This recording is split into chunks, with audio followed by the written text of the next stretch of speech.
आजपासून आदिशक्तीचा जागर करत शारदीय नवरात्रोत्सवाला सुरुवात झाली।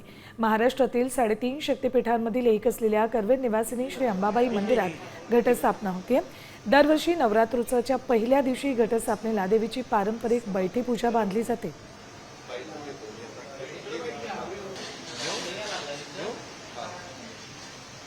थेट जाऊयात कोल्हापुरात देवीच्या गाभाऱ्यातून आपल्याला माहिती देतात आमचे प्रतिनिधी रणजित माजगावकर।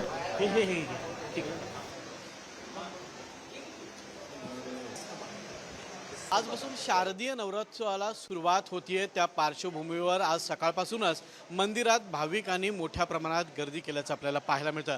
आपण ही साम टीव्हीच्या माध्यमातून महाराष्ट्रातल्या तसंच देशातल्या भाविकांना आई अंबाबाईची ही थेट दृश्य दाखवत आहोत की आज सकाळपासूनच मंदिरामध्ये आता वेगवेगळ्या पूजा अर्चा सुरू झालेल्या आहेत आणि पुढचे 9 दिवस मंदिर परिसरात विविध धार्मिक कार्यक्रमांचं आयोजन करण्यात येणार आहे। आता थोड्याच वेळात घटस्थापनेला सुरुवात होणार आहे, त्याच्या विधीला सुरुवात होणार आहे आणि त्यानंतर तोफेची सलामी देऊन नवरात्र उत्सवाला प्रारंभ झाल्याची जी घोषणा आहे ती घोषणा करण्यात येते।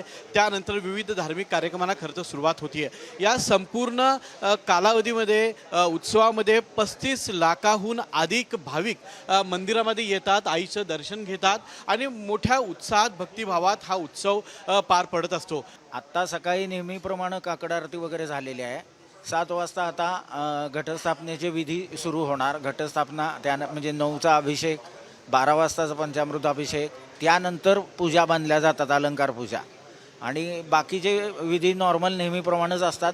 पूजा स्पेशल असतात, म्हणजे देवीची जी बांधलेली पूजा असते ती वेगवेगळ्या पद्धतीच्या रूपांमध्ये बांधली जाते। कॅमेरामन सचिन सावंत सोबत मी रणजित माजगावकर, साम टीव्ही। आता isakal.com आहे देशातील नंबर 1 ची मराठी न्यूज वेबसाईट। प्रत्येक अपडेटसाठी isakal.com ला नक्की भेट द्या।